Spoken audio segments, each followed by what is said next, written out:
राहुल गांधी ने मोदी को झुका दिया। मोदी की देश के लिए सबसे खतरनाक है संसद के अंदर मोदी और राहुल गांधी का भिड़ंत।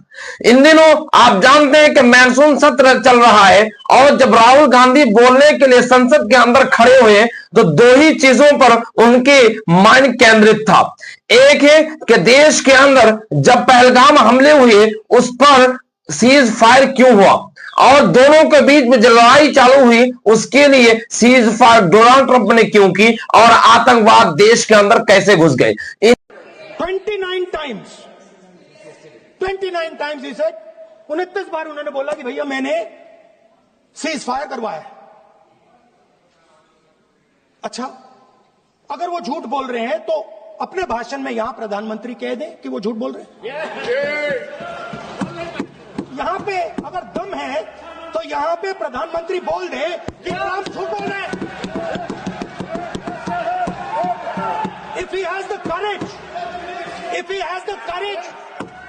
has the courage of Indira Gandhi, yes, let him say here, yes, let him say here, yes, that Donald Trump, you're a liar. इन्हीं दो मुद्दों को लेकर के, इन्हीं दो पॉइंट को लेकर के राहुल गांधी और प्रधानमंत्री मोदी आमने सामने, रक्षा मंत्री, गृह मंत्री सब देखते रह गए। दरअसल राहुल गांधी पहले तो संसद चलने ही नहीं दे रहे थे क्योंकि सत्ताधारी पार्टी ऑपरेशन सिंदूर पर चर्चा होने के नहीं देना चाहते थे। लेकिन जब 2 दिनों तक लगातार संसद स्थगित होता रहा तो उसके बाद फिर मीटिंग हुई और उस मीटिंग के बाद यह निर्णय लिया गया कि ऑपरेशन सिंदूर पर चर्चा होनी चाहिए और उसके बाद प्रियंका गांधी, राहुल गांधी, अखिलेश यादव और गोगोई, इन सारे लोग एक के ऊपर एक भाषण दिए और सब सवालों के बौछार सत्ताधारी पार्टी पर कर गए। लेकिन जब राहुल गांधी खड़े हुए और राहुल गांधी ने कहा कि अगर प्रधान सेवक में दम है तो ये 2 बातें बोलकर के दिखाए कि 29 बार डोनाल्ड ट्रंप अमेरिका से कहा कि सीज फायर हमने कराया है, लेकिन अगर ये झूठ है तो ये कह करके दिखाए। लेकिन ये नहीं कह पाएंगे। उन्होंने कहा कि अगर मोदी में दम है, अगर इसमें करेज है तो ये कह के दिखाए कि उन्होंने झूठ बोला है, लेकिन इसमें हिम्मत नहीं है। ये कायर प्रधानमंत्री है, ये भगोड़ा है। और यहीं पर बस नहीं, अब सबसे आश्चर्य की बात यह है कि जब राहुल गांधी बोलने के लिए खड़े हुए तो मोदी और अमित शाह संसद के से बाहर चले गए। और यह सबसे बड़ी नाकामी है कि इन्हें सवाल सुनने का इतना डर है और इतना भगोड़ा है कि जब भी संसद के अंदर किसी खास मुद्दे को लेकर के चर्चा होती है तो ये संसद से बाहर चले जाते हैं, या तो विदेश दौरे पर होते हैं या किसी बहाना बनाकर के संसद के भीतर में नहीं आते हैं।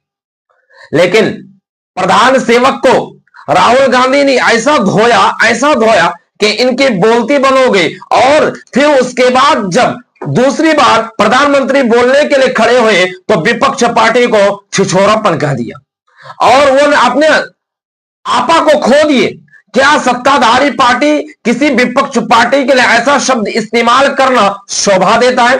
क्या ये अपमान नहीं विपक्ष पार्टी का? अगर यही बात विपक्ष पार्टी कह देते किसी सत्ताधारी पार्टी को लेकर के तो घमासान मच जाता दोनों पार्टियों के बीच में, और मानो ऐसा कि संसद के अंदर कई बार स्थगित करने की नौबत आ जाती। लेकिन इन चीजों को राहुल गांधी बर्दाश्त करके कहा कि इसमें दम ही नहीं है और 2 ही मुद्दों पर लेकर कहा कि आतंकवाद, वो 4 आतंकी जब आए और 26 पर्यटकों को मार करके चले गए तो उनको कौन जिम्मेदार है और इनको अब तक पकड़ा क्यों नहीं गया और आया तो कैसे आए, और आकर के 26 पर्यटकों को मारे भी और देश से बाहर चले भी गए। क्या इनकी जिम्मेदारी गृह मंत्री अमित शाह जी की नहीं है? क्या इनकी जिम्मेदारी प्रधानमंत्री मोदी जी की नहीं है? क्या इसकी जिम्मेदारी रक्षा मंत्री राजनाथ सिंह का नहीं है? ये सबको जिम्मेदारी लेनी होगी। और दूसरी बात यह है कि डोनाल्ड ट्रंप ने सीज फायर करवाया तो ये क्यों करवाया? वो कौन होते हैं सीज फायर करवाने वाले? हमारे सेना ने नहीं की, हमारे प्रधानमंत्री मोदी ने नहीं की, और अमेरिका के दादा बैठे डोनाल्ड ट्रंप ने क्यों किया?